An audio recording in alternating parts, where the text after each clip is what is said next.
Dengue بخار کے علاج کے متعلق کچھ ایسی چیزیں ہیں جو میں آپ سے شیئر کرنا چاہتی ہوں، جسے ہم پرلز آف مینجمنٹ سمجھ لیں یا dos and don'ts in dengue سمجھ لیں۔ ڈینگی بخار میں صرف کچھ ہی بخار کم کرنے والی اور درد کی ادویات ہیں جو استعمال کی جاتی ہیں۔ پیناڈول، پیراسیٹامول، یہ وہ برانڈز ہیں یا وہ ادویات ہیں جو ڈینگی بخار میں سیف ہیں اور لی جا سکتی ہیں۔ لیکن اگر میں کچھ اور دوائیوں کے نام لوں جنہیں ہم میڈیکل ٹرمز میں نان اسٹیرائڈل اینٹی انفلیمیٹری ڈرگس کہتے ہیں، عام لوگوں کی انڈرسٹینڈنگ کے لیے جیسے بروفن ہے جس میں آئیبوپروفن ہوتی ہے، یا فیلڈین ہے، یا ڈائکلورین یا ڈائکلوفینیک ہے، جس میں یہ وہ دوائیاں ہیں جو ڈینگی میں نہیں لی جا سکتی کیونکہ یہ بلیڈنگ کے چانسز کو بڑھا دیتی ہیں۔ تو صرف پیراسیٹامول یا ایسیٹو امائنوفن کا استعمال کیجیے۔ کوئی انجیکٹیبل دوائیاں بھی ڈینگی میں اوائڈ کرنی چاہیے۔ یہ انڈرسٹینڈ کرنے کی ضرورت ہے کہ ڈینگی ایک وائرل ڈیزیز ہے، یہ وائرس سے پھیلتی ہے اور کوئی بھی اینٹی بایوٹک اس کے خلاف کارگر نہیں ہوتی، بلکہ اینٹی بایوٹکس کا بیجا استعمال آپ کے لیے نقصان دہ ہو سکتا ہے۔ تو اوور دا کاؤنٹر فارمیسی سے جا کے یا کسی سے پوچھ کے ڈینگی بخار میں اینٹی بایوٹکس کا استعمال نہ کیجیے۔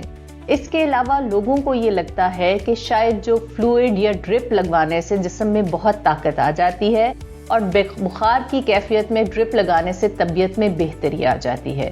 ڈینگی بخار ایک ایسا بخار ہے جس میں ہمیں بہت کیلکولیٹڈ فلوئڈ دینا پڑتا ہے، اس لیے بیجا ڈرپوں سے اجتناب کیجیے۔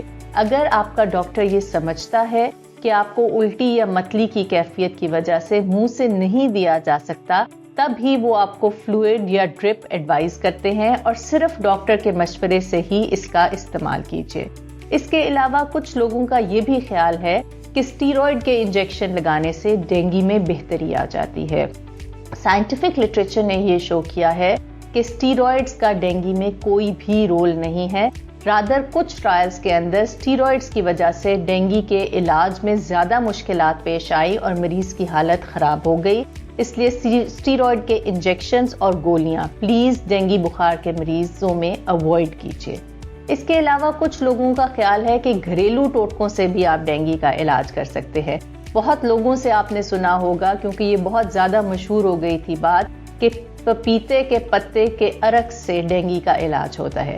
پپیتے کے پتے کے عرق سے ڈینگی کا علاج دنیا میں کہیں بھی مستند علاج نہیں مانا جاتا۔ یہ پپیتے کے پتے کا عرق بہت گیسٹرائٹس کاز کرتا ہے، مریض کے پیٹ میں درد، الٹی متلی کی کیفیت کرتا ہے اور اس کی حالت مزید خراب ہو سکتی ہے اور یہ ڈینگی کا علاج نہیں ہے۔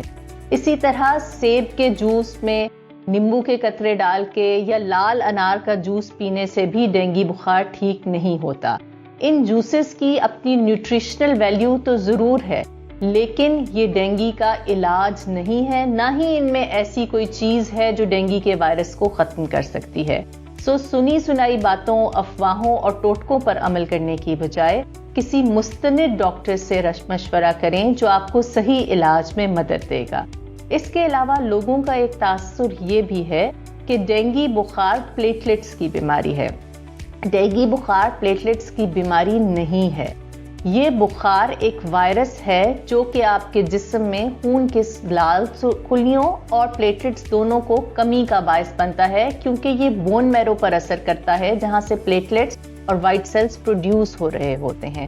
جیسے ہی وائرس کا اثر بون میرو سے ختم ہوتا ہے، ان کی تعداد بڑھنی شروع ہو جاتی ہے۔ بہت لوگ کہتے ہیں کہ کیونکہ پلیٹلیٹس کم ہو رہے ہیں تو پلیٹلیٹ ٹرانسفیوژن یعنی کہ باہر سے کسی اور کے پلیٹلیٹ لگانے سے ڈینگی بخار میں بہتری آ جائے گی۔ یہ بھی ایک مس کنسیپشن ہے۔ اگر آپ کے ڈاکٹر سمجھتے ہیں کہ آپ کو بلڈ ٹرانسفیوژن یا کسی موقع پر پلیٹلیٹ ٹرانسفیوژن کی ضرورت ہے تو وہ خود آپ کو اس کا مشورہ دیں گے۔ آپ بیجا اصرار کر کے پلیٹلیٹس یا بلڈ ٹرانسفیوژن کی طرف زور نہ لگائیں، کیونکہ یہ بھی آپ کے لیے نقصان دہ باعث ہو سکتے ہیں۔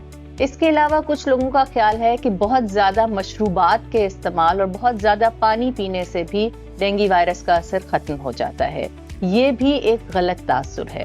ڈینگی میں ہمیں کیلکولیٹڈ فلوئڈ دینا پڑتا ہے اور بہت زیادہ مقدار میں پانی کئی دفعہ مریض کے لیے بہت خطرناک ثابت ہوتا ہے۔ ان تمام حالات سے اور سیویئر ڈیزیز سے بچنے کے لیے سب سے بہتر مشورہ یہ ہے کہ آپ کسی مستند ڈاکٹر اور قریبی ہاسپٹل جہاں سرٹیفائیڈ لوگ ہوتے ہیں، ڈینگی ٹرین لوگ ہوتے ہیں، ان سے مشورہ کریں تاکہ آپ کی بروقت تشخیص اور بروقت علاج ہو سکے اور آپ کی زندگی میں ایک امپروومنٹ لائی جا سکے۔